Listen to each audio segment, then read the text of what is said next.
Shiva, le spécialiste du ménage et repassage à domicile depuis 20 ans, présente Sud Radio 7 Excellent, 19h-20h, Judith Belair. Bonsoir les copains, soyons excellents ensemble et c'est le cas. C'est excellent sur Sud Radio, c'est la voix des créateurs français, tous styles confondus. Il nous a ravis pendant 20 ans à la tête du théâtre du Rond-Point avec ses créations audacieuses et ses engagements de cœur et d'action pour la culture. Et ça y est, Jean-Michel Ribes cède sa place à la direction de ce lieu devenu mythique et il le fait avec panache évidemment. D'abord avec un livre, 20 ans de liberté, sorti chez Beaux-Arts Éditions, mais aussi avec une pièce qu'il a surnommée Carnet de la dernière pluie, lecture incongrue que vous pouvez découvrir, chers auditeurs, jusqu'au 18 décembre.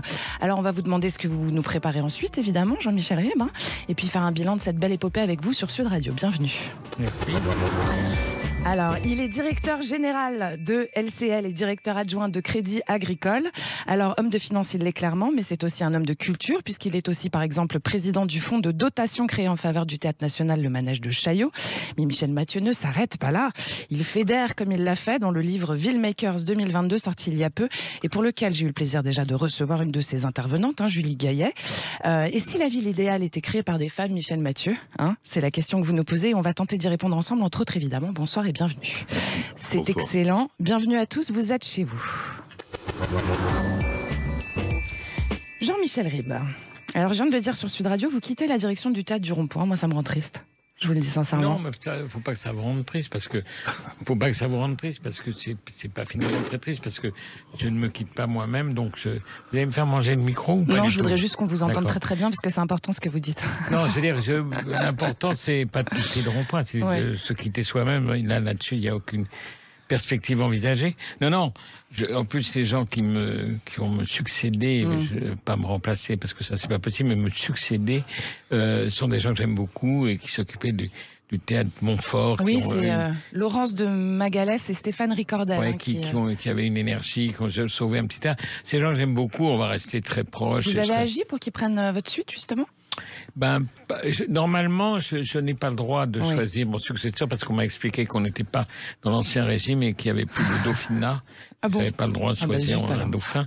Mais quand même, en sous-main, j'ai beaucoup insisté. Je crois que tout le monde était d'accord. Et oui, je les aime beaucoup. On est très ensemble et on va rester ensemble et je vais les accompagner un peu. Alors Bertrand Delanoë, à l'époque, déconcerté par les aventures audacieuses que vous lui proposiez, on a dit « Ou ce type est fou, ou il ne faut pas qu'il soit directeur du Rond-Point, ou il a raison, il faut surtout le faire ». Il en fallait de la souplesse et de l'imagination à l'époque. Est-ce que c'est pas dans le cas dans toute aventure de vie finalement, et est-ce que c'est pas pour ça que ça a fonctionné aussi bien pour vous et pour ce théâtre? Non, c'est vrai parce que Bertrand Delanoë m'a téléphoné tout à l'heure en me disant « J'ai relu ton livre, je veux changer ce que j'ai dit, c'est pas où il est fou, il faut pas qu'il y aille, où il a raison, il faut y aller. » Et en vérité, c'est pas ça qu'il faut dire. Où il est fou, il faut pas y aller, où il est super fou et c'est bien qu'il y aille. Voilà, il voulait corriger. Oui, il est d'accord. Oui, non, ça a été c'est rien, c'est la tour Eiffel qui vient de tomber à côté. C'est très audacieux de sa part parce qu'il y avait des concurrents de poids. Et voilà, il a sauté dans le vide un peu sans élastique et on est arrivé à tomber sur quelque chose qui a marché, mais c'était bien, c'était courageux, c'était audacieux et je le remercie, ainsi que Catherine Tasca qui était ministre de la Culture à l'époque. Oui, tout à fait.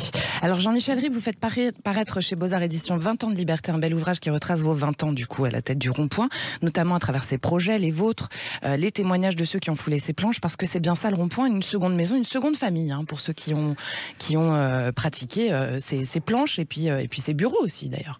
Oui, c'est devenu un lieu de vie et d'envie. C'est un lieu comme ça qui s'est ouvert, qui a été une troisième voie, qui n'était pas ni du divertissement stupide, ni une culture complètement rigide où seuls quelque peu de personnes y avaient accès. Non, c'était un lieu de désir et je dois dire que nos envies ont rencontré le désir des gens. C'est une espèce de troisième voie. Moi, j'ai jamais programmé le Rond-Point en me disant je vais faire ce que les gens aiment. J'ai voulu programmer en faisant des choses que les gens ne savaient pas encore qu'ils aiment. Voilà. D'accord. Alors dans ce livre, il y a la grande Micheline, il y a beaucoup de citations de gens qui ont foulé les plans justement du Rond-Point. Il y a Micheline Prel qui dit, je cite, il y a ma maison avec Fredo mon chat et puis le Rond-Point, voilà. Puis il y a les dessins de Charb et de Cabu qui serrent le cœur. Il y a la soirée de soutien au mariage pour tous ou le rire résistant de Christophe Alévèque que j'ai eu le plaisir de recevoir ici aussi. C'est pas pour rien que vous l'avez appelé le bateau bateau pirate, hein, ce fameux rond-point, justement. Oui, ça a été. On a traversé des mers avec ce bateau, des mers peu usitées. On est rentré dans des îles où on avait des populations que les gens connaissaient pas, mais qui étaient très savoureuses. On a essayé, et surtout l'axe, c'était quand même de ne faire que des auteurs vivants. Il y avait un côté Shakespeare, notre contemporain, qui est non. Et on a découvert, on a permis à certains jeunes gens d'exister sur une scène et qui sont devenus maintenant des gens incontournables comme James Thierry, Pipo Del Bono, etc., etc. Des grands. Par exemple, je conseille à vos auditeurs d'aller voir la pièce à Paris de Sébastien Thierry qui s'appelle Demain la revanche, qui est au Théâtre Montal. Bah, lui, il a commencé chez moi. Alors donc, vous en avez lancé pas mal, quoi. Hein, en tout cas, je ne sais pas si j'en ai lancé, mais j'ai eu envie. ou confirmé, peut-être. Comment ? Confirmer certains. Oui, enfin, j'ai vu des gens qui avaient une vraie lumière que les gens ne voyaient pas. Et j'avais envie, et ça s'est tout de suite enflammé. Les gens sont tout de suite venus parce que, au contraire de ce qu'on croit, le public est très très curieux. Et c'est pas uniquement en mettant une grosse vedette ou en mettant que des choses extrêmement culturellement fondamentales que les gens y courent.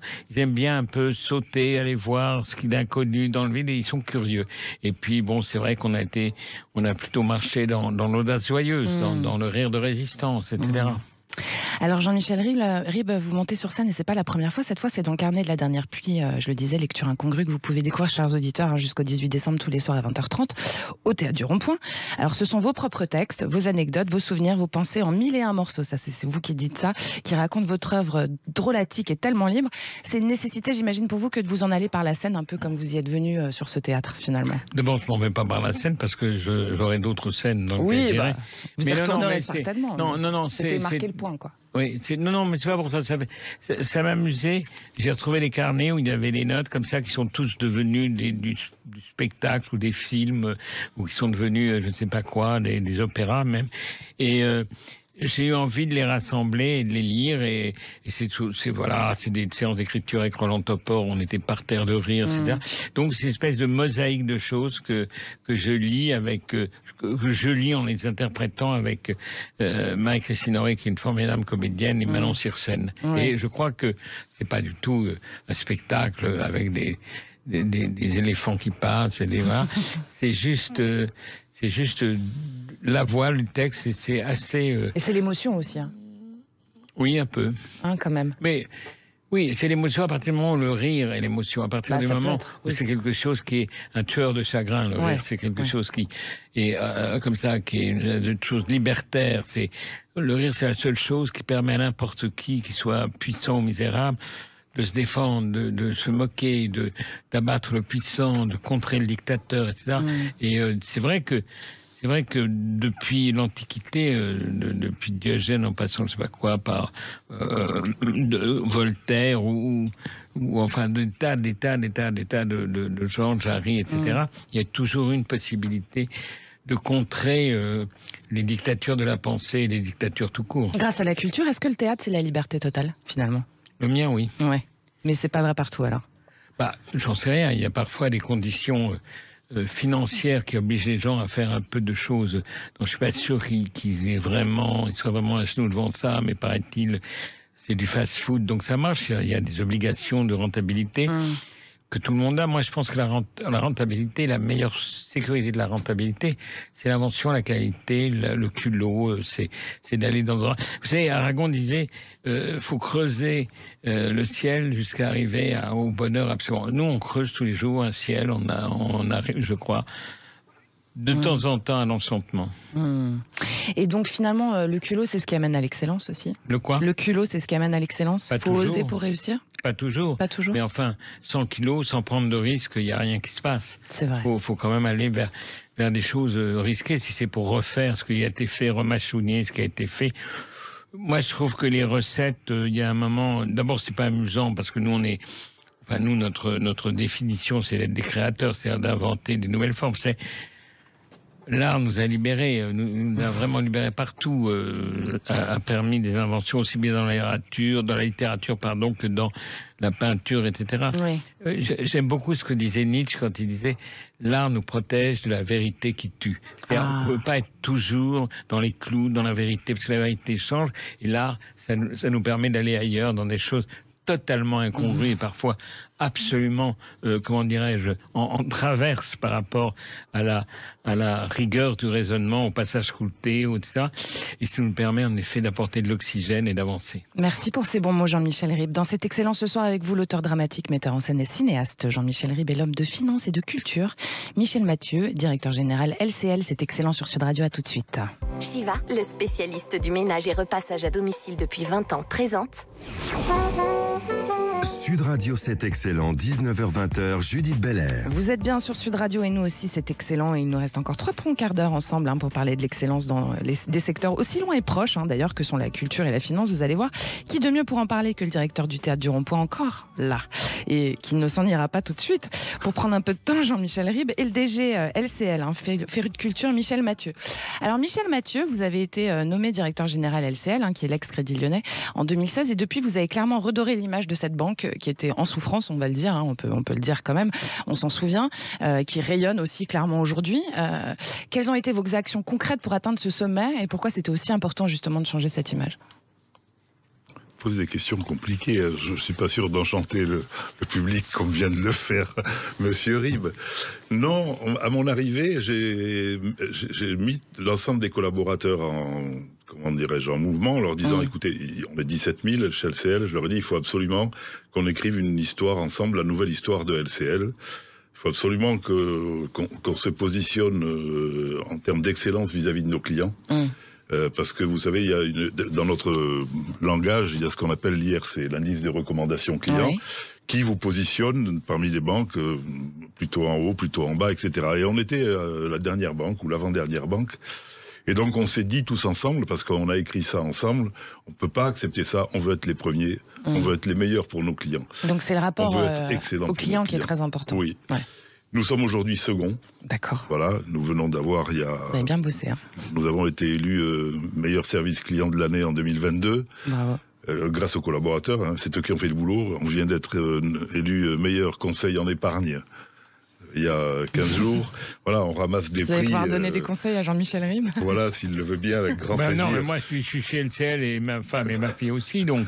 Ah bah voilà, les auditeurs sauront tout. Général dans la main, s'il bouge, on s'en va et la banque tombe. Il prend une claque. Non, la banque s'écroule, simplement. Oui, non, mais je crois que les collaborateurs aujourd'hui sont très fiers du chemin qu'ils ont fait parcourir à leur banque. Voilà, et moi je suis très fier d'eux et de ce qu'ils ont fait. Donc c'est vraiment un travail d'équipe, quoi. Ah oui, oui, clairement. là, c'est... Alors le LCL, c'est devenu quand même la banque d'une ETI sur 2 en France et d'une PME sur 3. C'est la banque des entrepreneurs. Absolument. Ça, c'est très important aussi, l'esprit d'entreprendre, l'esprit d'entreprise aussi. Ouais. Ben, en fait, c'est l'histoire de la banque. Parce qu'Henri Germain, qui était, comme vous le savez probablement... un Lyonnais a considéré qu'on n'arrivait pas à financer les soyeux lyonnais pour acheter leur matériel, etc.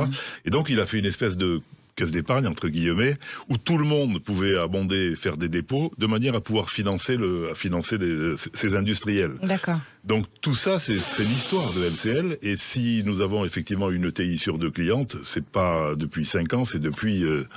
des décennies. C'est vraiment le travail. Mais le Crédit Lyonnais existe toujours. Jean-Michel Ribes.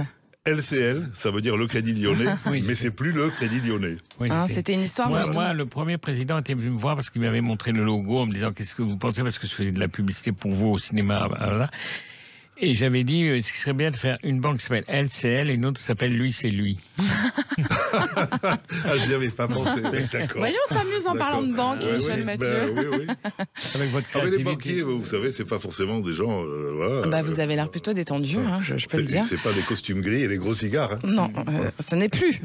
J'espère quand même qu'il reste les gros cigares, parce que... moi, je suis sevré, donc je touche plus. Alors, défendre l'esprit d'entreprendre, c'est défendre ceux qui donnent tout à un projet. C'est aussi ça qui vous parle, on imagine. C'est-à-dire les gens qui sont totalement dévoués à leur cause, quoi, Michel Mathieu. Oui. Ouais, bon. Est-ce que c'est pas justement eux, les entrepreneurs, les entreprises, qui sont détentrices des clés, qui peuvent nous aider à déverrouiller le pays, justement Ah ben oui, c'est exactement pour ça qu'on a fait...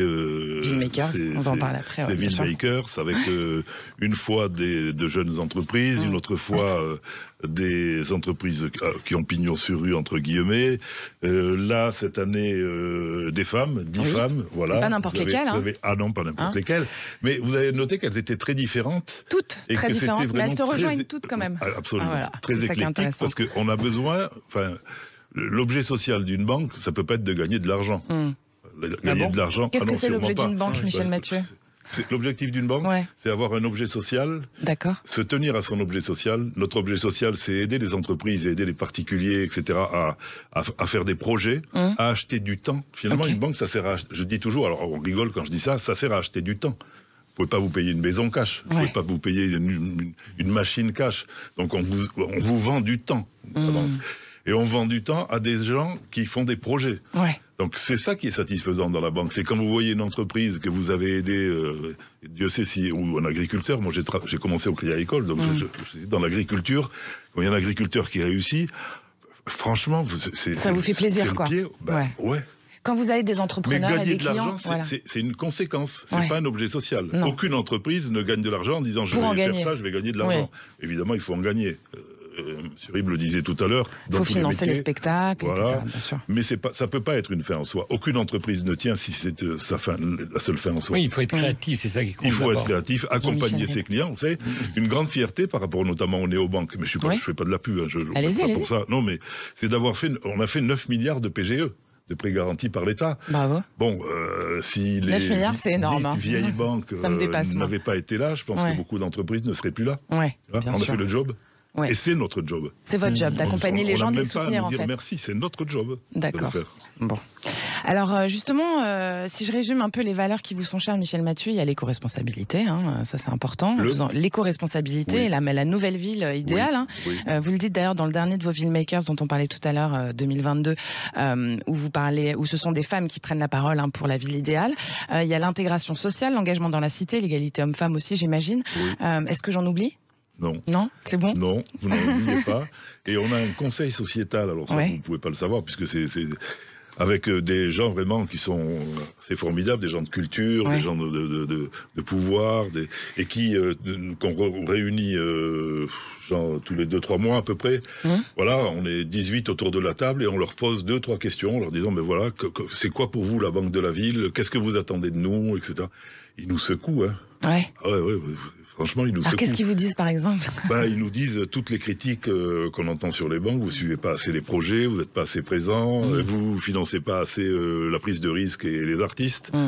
Vous l'avez peut-être aussi vécu, probablement. Nous, malheureusement, moi je voulais aller chez vous, mais on est allé ailleurs, mais maintenant que je vous vois, on va aller chez vous. Bon, je pense que vous allez, en sortant de cette émission, ils vont créer un spectacle ensemble. Bien sûr.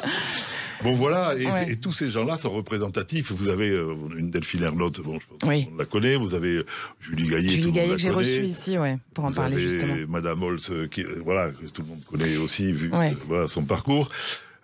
D'ailleurs, clin d'œil, Gérard a longtemps commenté le Tour de France, et vous savez qu'on est depuis 40 ans le sponsor du Tour de France. Donc, mais tout se rejoint. Anne Holmes, dont vous parlez. Comment ? C'est Anne Holmes dont vous venez parler, de Madame Holmes, non ? Non, Holz. Pardon, oui, pardon. La comédie française. Et alors justement, la question que vous posez, c'est et si la ville idéale était créée par les femmes, c'est un peu contraire justement à ces villes monstres dont vous parlez du XXe siècle, qui ont été créées par les hommes en fait. Et donc finalement... Les salauds. C'est pas moi qui l'aurais dit, parlons vrai sur on est obligé, sinon on est foutu. On est obligé.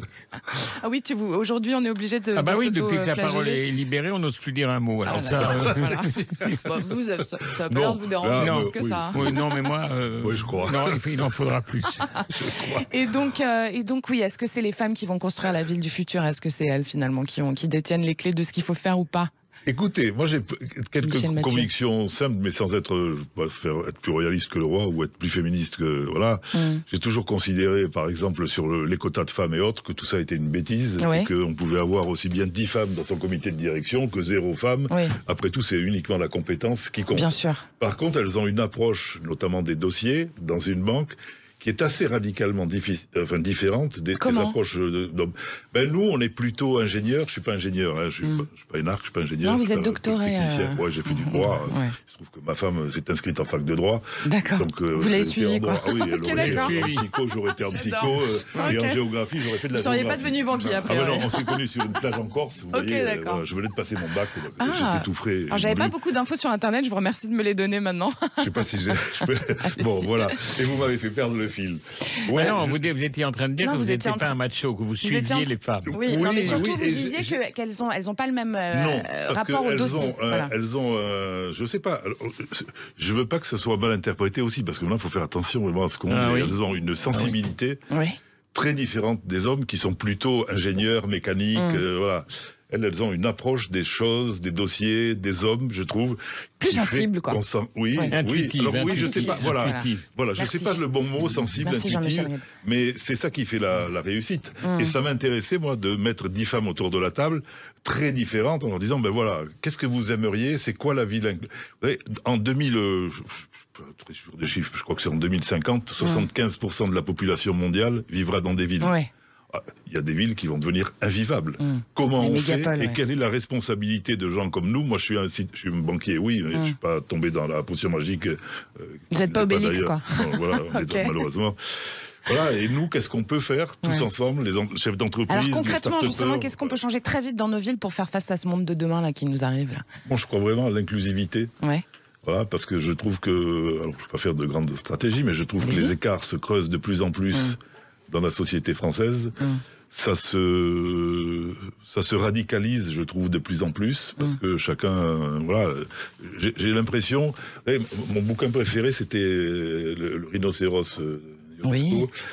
Parce que ça résume un peu tout, le conformisme, le totalitarisme, il y a un peu tout dans ce bouquin, et je trouve que c'est vraiment les mots aujourd'hui. Qui est une pièce de théâtre. Oui, bien sûr. Et un bouquin aussi. Moi, j'ai commencé par lire le bouquin. Et voilà, je trouve que il faut absolument tous qu'on essaie de faire évoluer cette société pour la rendre beaucoup plus inclusive dans tous les domaines. Parce que je trouve, encore une fois, les écarts se creusent entre castes, entre guillemets, je sais pas si c'est le bon mot, entre les milieux. Oui, entre les milieux, entre les jeunes, entre les moins jeunes, etc. Et si chacun y met un peu du sien, on peut peut-être rendre la vie plus tolérable, plus agréable. Merci Michel Mathieu. Allez-y juste vite fait. Je vous dis simplement, je trouve en plus que la très juste définition que vous venez de donner des femmes plus intuitives, plus sensibles, mais je trouve aussi qu'elles sont souvent plus travailleuses que les hommes. Ah, mais moi j'adore. Moi, mon équipe, dans mon équipe, il y a 70 personnes, il y a quand même 2/3 de femmes, et heureusement parce que elles travaillent. Je suis absolument d'accord avec vous. Elles travaillent. Et regardez d'ailleurs les résultats du baccalauréat. Bon, moi j'ai eu le bac, j'ai eu un coup de chance, mais les meilleurs c'était les femmes. Oui. Bon, on va continuer cet échange dans un instant. Merci non, mais c'est pas tous pour les vous deux. faire plaisir quand on dit ça, c'est parce qu'on le pense. Moi, c'est quand même un peu pour vous faire plaisir. J'ai Rosie, mais si ça vous fait pas plaisir, messieurs, tous les deux. C'est excellent sur Sud Radio avec de la culture et de la finance éthique, les deux au menu aujourd'hui. Et on vous revient avec l'excellent auteur et metteur en scène Jean-Michel Ribes et le non moins excellent DGLCL Michel Mathieu. Surtout, restez là, les copains. Shiva, le spécialiste du ménage et repassage à domicile depuis 20 ans, présente. Sud Radio, c'est excellent, 19h-20h, Judith Belair. C'est excellent sur Sud Radio, rien que pour vous ce soir, mes chers auditeurs. Je suis en compagnie de l'homme qui a changé le théâtre, qui l'a fait évoluer, Jean-Michel Ribes, et de celui qui a fait évoluer la finance vers des causes éthiques et culturelles, Michel Mathieu. Alors Jean-Michel Ribes, le monde que nous vivons, vous le décrivez comme en vrac, en loc, aveugle, perdu et pourtant en progrès. Non, je ne crois pas que je le décris comme... Je reprends vos mots. Oui, mais vous savez ce que j'écris, il ne faut jamais les reciter. Oui, non, c'est-à-dire qu'il y a quand même, en ce moment, je dirais qu'en ce moment, il est lisse. Il est ennuyeux et lisse. D'accord. Il n'y a plus rien qui expose. Il y a un peu les Ukrainiens qui nous aident à réagir, mais il y a absolument pas. C'est lisse, tout le monde est d'accord. C'est bon, le conformisme. Oui, on est gentil. Non, je crois que moi d'abord. Je crois que, évidemment, personne ne dit ça, mais c'est la fin de l'humanité. Tout ça fait finir un jour. Il faut quand même le dire. La planète, elle va tenir parce qu'elle tient, mais toutes ces histoires de culture, ça, on met tout ça en soins palliatifs en ce moment. On sait très bien qu'à un moment, il y a une fin, je ne sais pas combien d'années, milliers d'années, mais nous, on va disparaître. Et heureusement. Pourquoi heureusement ? Parce qu'il faut place aux jeunes. D'accord. Mais les jeunes d'une autre espèce, parce que là, vous parlez de l'humanité complète, en fait. Oui, peut-être, je ne sais pas. On n'est pas sûr d'être... c'est comme l'Occident, on n'est pas l'universalité de la Terre. C'est comme ça, on n'est peut-être pas ce qu'il y a de mieux. Il y a peut-être d'autres choses bien. Ouais. Non, je plaisante à moitié. Je crois qu'en effet, il y a une espèce de notion en ce moment de dire qu'on oublie que voilà, l'humanité va un jour s'en aller, quoi. Là, 8 milliards de personnes, dans quelques années, on va être combien? 40 milliards de personnes, c'est fini. Donc, voilà. Et puis, c'est normal, tout a un début, tout a une fin. D'accord. Et voilà, j'espère Vous êtes un peu fataliste, quand même, hein? Non, je suis pas fataliste, je suis même pas pessimiste. Je suis un optimiste pessimiste. C'est-à-dire que le pessimisme, chez moi, c'est pour donner de la joie aux gens. C'est-à-dire, formidable, on va aller ailleurs. Vous trouvez que ça va donner de la joie aux gens de vous entendre dire que c'est la fin du monde? Bah écoutez, oui, c'est quand même un programme fort. Comment? Bah c'est gai, formidable. Qui n'a pas envie de voir la fin du monde? On a envie d'être au balcon. J'espère que je ne serai pas là, moi, perso. Hein, mais Pourquoi? Parce que je voudrais mourir avant.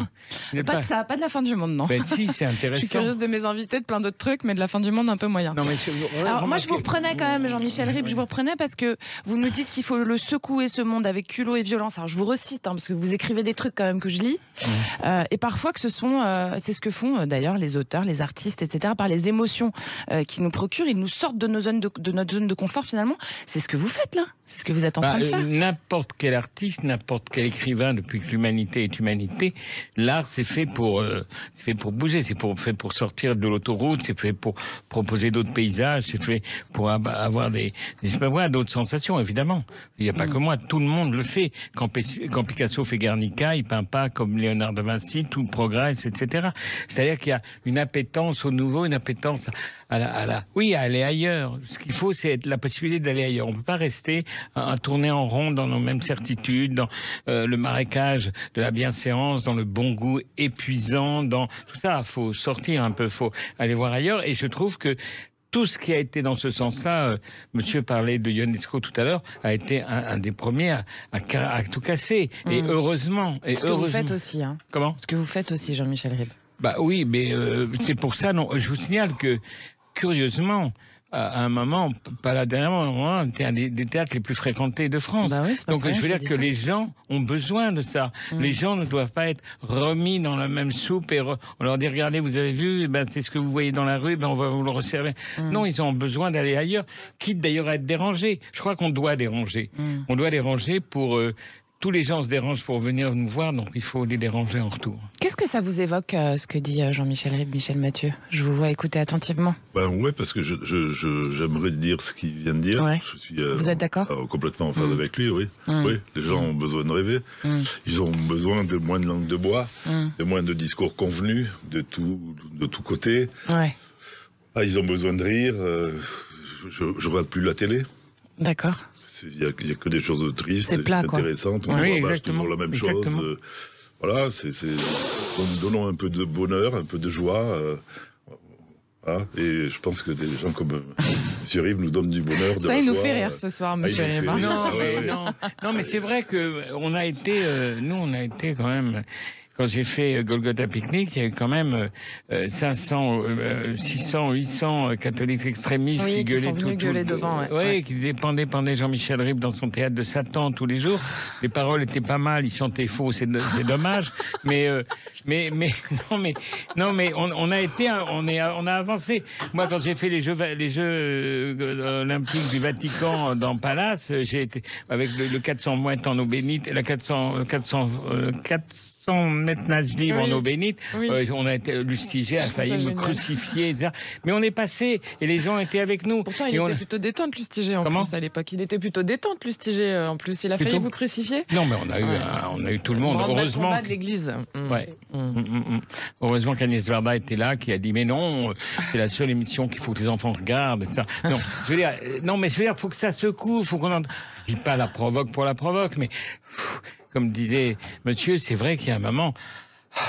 Laissez-nous rêver, quoi. Ouais, rêver, respirer. Michel Mathieu, vous l'avez dit tout à l'heure, vous avez été président du Manège de Chaillot, qui était le tout premier fonds de dotation créé en faveur d'un théâtre national. Oui. Pourquoi est-ce qu'il en fallait un fonds de dotation, justement? Je crois d'abord pour mobiliser les entreprises. Ouais. Et on est très fiers d'avoir mobilisé de très grandes entreprises. Je ne vais pas faire de pub, ni citer, mais vous l'avez vu, il y a beaucoup de grandes entreprises qui ont participé à cette expérience. Oui. Ben, c'est une manière d'être inclusif dans la société et de permettre à beaucoup, parce que c'est pas cher, le Chaillot, quand on va au spectacle, de permettre d'avoir accès à des choses comme, j'arrive pas à le prononcer chaque fois, Pjejolkal, Retour à Baratam, je sais pas si vous... Prêche d'occasion. J'arrive pas. Prêche d'occasion. Non, mais c'est pas mal. Comme ça vous permet de lire 3 ou 4 fois jusqu'à ce que vous y arriviez. Voilà, des spectacles comme ça, je sais pas si vous l'avez vu, qui sont formidables. On a sponsorisé aussi la biennale d'art flamenco. Ouais. C'est fabuleux. Ouais. Donc je trouve que c'est aussi notre job de dépenser un peu d'argent. Alors pas n'importe comment. Ouais. Voilà. Mais via un fonds de dotation, c'est pas n'importe comment. Via un fonds de dotation, voilà. c'est pas n'importe comment. D'abord, on y passe beaucoup de temps, le président, mais les membres également, pour choisir les spectacles. C'est d'ailleurs la partie la plus intéressante, parce qu'on en voit une dizaine et on se dit, bon... Et vous les choisissez à combien ? On les choisit en conseil d'administration. Donc tout le monde, après, c'est à main levée, au vote, quoi. et voilà, au vote, démocratique. Ouais. Voilà, il y a des trucs que j'aurais aimé faire passer qui sont pas passés, d'autres, voilà. Le flamenco, j'y tenais beaucoup. Ça a marché. Pour des tas de raisons, ça a marché. Voilà, je trouve que c'est aussi le rôle des entreprises de montrer, comme Orange, enfin vous avez vu, de montrer qu'elles sont pas juste, concentrées sur le compte de résultats ou sur... Voilà, elles s'ouvrent sur la société et elles permettent à la société, de faire des spectacles qui peut-être, vous savez, la danse moderne, puisque c'est un peu la spécialité du manège de Chaillot, c'est quand même assez... C'est un compliqué, ouais. C'est un peu confidentiel, je sais pas si c'est le mot. Oui, non, mais Prêche c'est maintenant, il est très ouvert. Oui, mais maintenant, Jean-Michel, bien sûr. Quelqu'un formidablement populaire. Caroline Cardone, voilà, on l'a eu, voilà. Donc on est très fiers de ça. Voilà. Et alors, ça part aussi d'une volonté, on imagine, de préserver ce patrimoine vivant, de le mettre en avant. Ça part d'une envie de plaisir et de goût pour vous, Michel Mathieu. De toute façon, les entreprises sont toutes volontaires. Personne ne peut les forcer à être là. Et je peux vous dire que dans le conseil d'administration, si on a eu 3 absences sur 7 ans, c'est le maximum. Oui, donc les c'est gens des passionnés. veulent, ils viennent, ils s'impliquent. C'est du temps, vous savez. Bon, le président, il se fait un peu aider quand même, on va être très franc. Mais il faut quand même être là, présent. C'est du temps de présence. Et on a un boulot par ailleurs aussi. Est-ce que c'est la culture, c'est parce que vous parliez de ce monde plat et catatonique, finalement un petit peu, on vit tous en ce moment. Des mots compliqués, catatonique, c'est pas mal. Ouais, ça vous plaît ? Ouais. Je suis intelligente, il paraît. Oui. Est-ce que c'est une clé à la liberté, justement ? Est-ce que justement casser les codes, retrouver un monde plus vivant et moins endormi, du coup, ça passe aussi par cette culture-là que vous défendez tous les deux finalement ? Je pense que ce que vient de dire monsieur avec beaucoup de justesse... Michel, avec beaucoup de... Non, simplement, c'est que quand on est là, on a envie de vivre, on a envie de... On a la chance de pouvoir le faire et simplement, on reste pas les pieds dans les panneaux. On avance. C'est pas... je crois qu'il n'y a pas de grande théorie. Qu'est-ce que c'est ça ? Il faut faire ci, il faut faire ça. Il y a... faire ce qu'on sent peut-être. Comment ? Faire ce qu'on sent, ce qu'on a envie de faire. L'instinct, ça joue aussi, non ? Le désir, je dirais. Le désir. Le désir. Le désir, c'est très important. C'est tout. C'est charnel. C'est l'envie. C'est tout. Le désir, c'est important. Et quand nos envies à nous croisent le désir des gens, c'est gagné. Et voilà. Mais moi, je pense que, je ne sais pas si c'est la même chose pour vous, mais il y a une envie incroyable des gens d'aller voir autre chose, d'aller voir des choses nouvelles, d'aller peut-être voir une manière de faire de la banque autrement, je ne sais pas. Mais il y a il faut absolument, le monde doit se réinventer tout le temps, et voilà. Et la diversité, c'est la vie. Exactement. Par exemple, moi, au rond-point, on me l'a assez reproché, mais après, j'ai vu quand même un art du retournement de veste formidable, qui s'est petit à petit mis au point. C'est-à-dire tous les gens. Quand ça marche, en général, les gens retournent leur veste. Oui, exactement. Toujours du bon côté. Du bon côté. Oui, alors tout d'un coup, j'avais envie de même commander un tailleur qui fasse des vestes tout de suite. Non, mais c'est vrai, il faut avancer même contre ce qui est... Voilà, ce qui est terrible, c'est les gens qui savent, qui définitivement savent. Les sachants, quoi. Oui, ça, il y a un moment... bon, quand c'est Pasteur, ça va, mais quand c'est je ne citerai pas de nom, ça va pas. Voilà, donc il faut avancer, il faut sortir du goût définitif, il faut sortir des morales définitives. Il faut arrêter d'être sachant, il faut être cherchant, quoi. Il faut être inventeur, il faut être créateur, même. Il faut être créateur. Et d'ailleurs, c'est ce qui... d'une manière, c'est ce qui nous rapproche. Moi, c'est ce que je leur ai dit à tous ces catholiques. N'oubliez pas que Jésus était un créateur comme nous. C'était un poète, c'était rien d'autre. C'est un poète, un jeune poète qui a plutôt réussi, pas mal, au-delà de ses espérances. Ouais. Mais nous, on est aussi des créateurs. J'avais pas vu ça comme ça. Je sais pas si les cathos, ça leur plairait beaucoup. Ouais. Mais non, mais oui, c'est vachement bien. Vous savez, tous ces gens, tous ces artistes qui ont peint Jésus, qui ont tous ces grands du XIVe siècle, du XVe siècle. Mais vous avez remarqué, ils en ont pas fait un dieu, ils en ont fait un homme. Et surtout, ils n'ont pas fait un homme, ils en ont fait un chef-d'œuvre. Et un bel homme en plus. Ah oui, ça. On voit la femme. Oui, on voit. Qui aime les hommes. Oui, oui. Bah moi je. Hein. Mais non, mais c'est bien. Non, mais c'est un compliment. Voilà. Oui, c'est un compliment. Mais je plaisante, mais c'est vrai, quoi. Faut inventer. Il faut inventer avec l'auteur et metteur en scène Jean-Michel Ribes et le directeur général LCL Michel Mathieu, chers auditeurs, car ils sont avec nous sur Sud Radio. Surtout restez avec nous. On revient pour la fin de l'émission et c'est excellent. Shiva, le spécialiste du ménage et repassage à domicile depuis 20 ans, présente. Sud Radio, c'est excellent, 19h-20h, Judith Belair. C'est excellent sur Sud Radio et c'est le cas de le dire avec le directeur engagé du Rond-Point Jean-Michel Ribes et Michel Mathieu, directeur général, lui aussi engagé, directeur général LCL pour la culture et une finance décarbonée. Attention, c'est important. Hein. Alors Michel Mathieu, comme on va parler un peu de vous, avant de devenir le directeur général LCL, vous avez débuté votre carrière dans la même maison, au Crédit Agricole du Gard, en 1983. Et vous avez monté les marches en fait de cette entreprise, comme quoi c'est possible, comme quoi ça marche. C'était un projet de vie. C'était.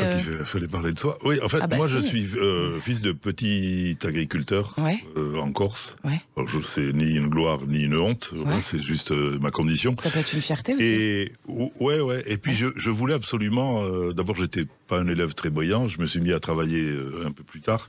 Et je voulais absolument. J'ai commencé à travailler dans un cabinet de conseil juridique pendant un peu plus d'1 an. Puis je voulais absolument faire une thèse, qui était probablement, avec le recul, une revanche sur, on va dire, ma condition, probablement sociale. Voilà, donc j'ai travaillé 1 an. Et ensuite, j'avais, comme tout bon étudiant, arrosé de CV et tout ce qui avait porté le nom d'entreprise. Voilà. Et le Crédit Agricole m'a appelé, donc j'ai été sélectionné. J'y suis rentré et je n'en suis plus jamais reparti. Parce que c'est une bonne maison ? Pourquoi vous êtes resté ? Parce que, vous savez, quand vous êtes seul... quand vous êtes conseiller juridique, avocat, vous êtes seul dans votre bureau, de temps en temps vous voyez un client. Quand vous êtes dans une entreprise, quelle qu'elle soit, vous êtes avec des hommes, enfin des hommes et des femmes, c'est des hommes, n'est-ce pas? Voilà. Des IL. Vous avez des interactions en permanence et c'est ça qui m'a plu et donc je ne suis plus jamais reparti. Alors effectivement, j'ai démarré au guichet parce que notre patron de l'époque, c'était un peu comme à l'armée, vous savez, qui est-ce qui parle l'anglais, corvée de pluche. Voilà. Mais c'est très bien, c'est une très bonne expérience parce que pendant 6 mois, je ne suis pas resté très longtemps, 6 mois, mais ça permet de voir les vrais gens. Ça vous a permis de voir le terrain, quoi. En province, déjà, c'est pas... Voilà, de voir les problématiques des gens, de voir quand ils sont à un guichet, à l'époque il y avait encore beaucoup de guichets, voilà, ils savent pas faire un virement, ils savent pas, certains parlent pas très bien français, enfin c'est ça la société française. Hein. C'est pas, je leur dis toujours à Paris, c'est pas les Parisiens, hein, ne croyez pas que bon voilà, je dis pas que les provinciaux sont plus idiots que les Parisiens, mais on a tendance à voir Paris avec à travers les journaux économiques que je citerai pas, que tout le monde connaît. Voilà, c'est pas ça la France. C'est vraiment varié. Et ça vous a permis finalement, en arrivant à un rôle de responsabilité comme vous avez aujourd'hui, j'imagine, d'avoir une vision globale, justement, et pouvoir orienter aussi vos équipes. Je crois que c'est ce qui vraiment qui va. Et puis aussi mon origine sociale, dont je n'ai pas honte. Voilà, on est le premier partenaire d'Appels. Je ne sais pas si vous connaissez l'association d'aide par le sport dans les banlieues. Voilà. Donc on prend chaque année depuis très longtemps des promotions de gens qui sont sportifs mais pas intello. On les prend à mi-temps, ils font du sport et ils viennent à la banque à mi-temps. Voilà, je suis très fier de dire qu'on en embauche 60% à peu près. C'est génial. Voilà. Ouais, c'est génial. C'est comme un apprentissage. Vous voyez, je trouve que c'est la même chose. Ça fait partie du job des entreprises. Si toutes les entreprises font un petit truc dans leur coin, parce que l'État fera pas tout, c'est pas possible. C'est la théorie du colibri, quoi. Il sait pas.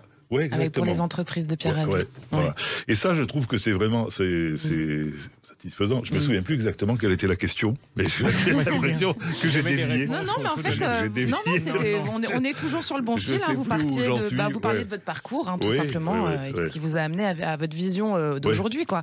Et alors vous, Jean-Michel Ribes, quand même, le théâtre, c'est une passion d'enfance, clairement, et c'est une passion qui vous est tombée dessus, qui vous a soigné en fait de l'absence d'un père qui, en fait, du divorce de vos parents. Et tout d'un coup, il a fallu vous plonger dans plein d'autres histoires pour oublier l'histoire de votre quotidien qui vous plaisait moyen, en fait. C'est un peu ça qui s'est passé. Non, disons que ça, c'est la fable, c'est ça? Non, oui, ça peut être la femme, mais c'est surtout résumé un peu. Non, parce que mon père n'a pas été dans la même cour de récré que moi, mais j'ai beaucoup de tendresse pour lui. Mais disons que j'étais pas très bien équipé pour la réalité. Ça, c'est absolument vrai. Donc, je me suis... des gens sont venus, on s'est trouvé avec des gens qui n'étaient pas équipés pour la réalité, qui sont Topor, qui sont Copy, qui sont Savary, qui sont des tas de gens comme ça. Et puis finalement, on a fait un truc... qui n'était pas exactement... Vous savez, on nous dit, mais enfin, il faut regarder la réalité en face. Non, on ne voulait pas la regarder en face, on voulait la regarder un peu de côté, en biais. Et finalement, ça nous a permis de nous rassembler et d'exister, et finalement d'apporter aux autres peut-être une autre possibilité du réel qui était peut-être satisfaisante. Est-ce que c'est par hasard ou est-ce que c'était une passion quand même? Est-ce que vous aviez envie de faire du théâtre? Enfant, jeune. Moi, ça se raconte pas comme ça. Alors, moi, ça se raconte pas. J'ai eu une vocation depuis toujours. Je voulais faire du théâtre. Je rêvais d'être. Non, pas du tout. C'est venu petit à petit. J'ai senti que. Et puis tout d'un coup, je me suis aperçu en cours de récréation, je disais des choses qui amusaient les gens, je continuais, et puis je me suis senti mieux avec ces gens-là. Donc je galopais dans un terrain où il y avait des gens que je trouvais satisfaisants, qui m'aidaient à vivre. Je veux dire, moi, une des choses qui m'a le plus marqué dans ma vie, c'est les dadaïstes. Parce que les dadaïstes, ils ont dit, en pleine guerre de 14, ils ont dit, attendez, ça fait 2500 ans que la civilisation nous explique ce qu'il faut faire, on en est à 11 millions de morts. Il y a quelque chose qui ne va pas. Alors, ils ont tout pété, ils ont tout cassé, ils ont recommencé. Ça me semblait vraiment bien. Ça a donné l'écriture automatique, ça a donné Buñuel, ça a donné Samuel Beckett, ça a donné... l'UNESCO, c'est-à-dire ça a ouvert sur d'autres choses. Eh bien, ça, je trouve que c'est indispensable de casser la forteresse absolument étouffante dans laquelle on nous enferme. Vous voyez, j'arrive plus à parler. On nous enferme, c'est joli. Oui, on nous enferme, on se met enfin. Mais pour sous prétexte de bien vivre. Moi, je dis toujours, je préfère le bordel des idées aux raisons closes. J'adore ça. On peut la noter, celle-là? Oui, je vais la retenir. Il ne nous reste pas beaucoup de temps ensemble, donc... c'est dommage. On peut revenir demain? Ah ouais, mais même tous les dimanches. Moi, je refais à chaque fois, il n'y a pas de problème. Et ensemble, avec Messieurs, avec un grand plaisir. Mais du coup, je vais quand même vous poser... alors, il y avait une question éponyme dans cette émission que j'ai inversée. Alors, avant, c'était que dirait l'adulte que vous êtes à l'enfant que vous étiez? Et en fait, c'est devenu... je vais commencer par vous, Michel Mathieu, tiens. C'est dommage, j'aurais pu me préparer. Alors. Non. Que dirait l'enfant que vous étiez à l'adulte que vous êtes? L'enfant que vous étiez à l'adulte que vous êtes. Qu'est-ce qu'il dirait, ce petit garçon, à ce... Et confiance, avance. D'accord. Et suis ton chemin. Mais ça, c'est l'enfant de 5 ans qui vous dit ça aujourd'hui, ou c'est vous qui parlez à l'enfant de 5 ans? J'aurais aimé que l'enfant de 5 ans me dise ça. Qu'est-ce qu'il vous dirait, l'enfant? C'était quoi ses rêves à lui? Il serait content de ce petit garçon que vous étiez, de là où vous êtes aujourd'hui? Je n'en ai aucune idée. Vous savez, comme Jean-Michel, je ne suis pas tombé dans la potion magique du banquier, je disais. En fait, pour tout vous dire, je voulais surtout pas beaucoup travailler. D'accord. Voilà. Bon, ça s'est pas réussi a priori. Et vous êtes entouré de femmes pour qu'elles le fassent à votre place. Exactement, parce qu'elles sont plus travailleuses et plus... mais madame, vous savez mon rôle, pour moi, mon rôle, j'ai horreur des chiffres. Ah d'accord. Un banquier qui a horreur des chiffres. Non, faut pas le dire surtout. Ça reste entre nous. Je considère que c'est pas mon job. Mon job, c'est de fédérer 17 000 personnes pour les mettre en position de dire on a fait une charte qui s'appelle J'aime mon client, avec 10 engagements. Bravo. On l'a envoyé à nos 6 millions de clients. Ça ne veut pas dire que ça va changer du jour au lendemain, mais ça veut dire que chaque client sait ce à quoi on s'engage vis-à-vis de lui. Une entreprise de mariage. On réussit pas toujours. Mais voilà, parce que c'est ça mon job, c'est de fédérer l'entreprise et de donner un cœur, une âme. J'aime mon client Voilà, si vous venez dans nos locaux, vous verrez, j'aime mon client, des petits cœurs partout. On vous embrasse d'ailleurs quand vous arrivez à LCL. Ah ouais? Oui, moi je. Ouais, Ah oui. oui. C'est vous qui embrassez plutôt. Ah non, mais moi, si je vous vois, Ah, je vous Jean-Michel. embrasse, je vous le dis tout de suite. Ah d'accord, bon bah soyons fous. Jean-Michel Alors, aussi. Oui, merci. embrassons-nous. Et vous Jean-Michel, alors je répète les deux questions puisque vous pouvez un peu répondre aux deux en fait. Hein. Que dirait l'adulte que vous êtes à l'enfant que vous étiez et que dirait l'enfant que vous étiez à l'adulte que vous êtes? L'enfant que j'étais à l'adulte que je suis dirait change, ça va pas. Ah ouais? Fais autre chose. Ah ouais? Oui, il dirait parce que c'est un enfant, il veut autre chose, il veut pas s'installer dans une soi-disant réussite définitive. Change, Vous êtes fais autre installé, vous trouvez? Je suis installé dans la non-installation. Comment? Ouais. Moi, pas trop quand même. Ouais. C'est le décalage qui vous installe, c'est ça? Mais moi, je sais pas, j'ai Non, toujours. parce que vous dites que vous êtes un fantaisiste subversif, c'est comme Non, ça. c'est des gens qui disent ça de Ah, moi. c'est les gens qui moi, disent je ça. dis simplement que j'ai jamais, comme le disait Michel, Ouais. moi, j'ai jamais fait de plan de carrière. Je me suis jamais vu devenir. Je me suis dit, là, je serai ça. Jamais. C'est arrivé comme ça. Puis j'ai saisi, puis c'est monté. Puis on m'a dit, viens, t'as fait de la télé? Non, bah, essaye d'en faire. J'en ai fait, t'as fait du théâtre. Et tout d'un coup, les gens sont venus. Là, j'ai un grand projet, un énorme projet, mais qui m'est tombé dessus. Je n'étais pas du tout en train de le préparer. Il n'y a pas vraiment de hasard quand même, si? Non? Il y a des rendez-vous? Comment? Il n'y a pas de hasard, il y a des rendez-vous? Non, je crois pas qu'il y a des Non. rendez-vous, il y a des rencontres. Des rencontres. Oui, il y a des rencontres avec tout d'un coup.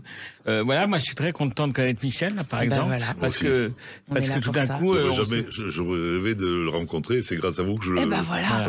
Non, mais Et- je le dis pas pour lui je suis faire plaisir. ravie. Non, mais Non, moi, ça me fait très mais plaisir vous quand voyez, même. c'est tout. Quoi. Il y a pas de. J'ai un plan de carrière, je vais arriver à ça. Ouais, je me non, suis toujours non. voulu être en haut de l'échelle. Pas du tout. C'est arrivé tranquillement avec des gens formidables qu'on rencontre et tout d'un coup qui vous exaltent. ouvrent les ponts. Oui, qui ouvrent les poumons, qui vous tout. Jean-Michel Ribes, je suis obligée de vous couper, hélas, parce qu'on va devoir rendre l'antenne. Heureusement que vous avez dit hélas. Hélas, vraiment. Le livre 20 ans de liberté de Jean-Michel Ribes chez Beaux-Arts, Est-ce que vous édition. pouvez ouvrir? Parce que regardez comment il est fait, ce Il est livre. sublime, ce livre. C'est que Voilà. des photos partout. Il est disponible, allez l'acheter. Hein, Et vraiment, à ce moment-là, chers c'est que des auditeurs. photos, il y a un texte. Et alors, n'oubliez pas d'aller voir Jean-Michel Ribes aussi au Rond-Point avant le 18 décembre dans Carnet de la dernière pluie, lecture incongrue, c'est à 20h30 tous les soirs, sauf le lundi, arrêtez-moi si je me trompe. Je ne vous arrêterai jamais. D'accord. Michel Mathieu, votre livre à vous, c'est Filmmakers 2022. Il est chez Débat Public, évidemment encore disponible. Vous avez d'autres choses à nous dire avant qu'on rende Vous l'antenne? auriez pu dire hélas, on va être obligé de vous quitter, Michel, vous Ah, aussi. oui, bah, je suis bien malheureuse de vous quitter, Voilà. messieurs, tous mais les moi, deux. vous pouvez venir tous les jours. Ah bah moi, je vais venir La à la banque est LCL. ouverte tous les jours. Je suis cliente. Non, pas le dimanche. Pas le dimanche. Sauf le dimanche. Merci Alors les que copains nous, de dimanche, on votre peut venir. fidélité à cet excellent sur Sud Radio. À dimanche prochain. Merci à Bastien Malric qui réalise aujourd'hui aux équipes de Sud Radio. Vous pouvez nous podcaster, etc. sur sudradio.fr, YouTube, les réseaux sociaux et Deezer. Merci de nous suivre sur YouTube. On est à plus de 700 000 les copains. Et je vous embrasse. À la semaine prochaine. C'était excellent. Sud Radio 7 excellent, Judith Belair. Avec Shiva, le spécialiste du ménage et repassage à domicile depuis 20 ans.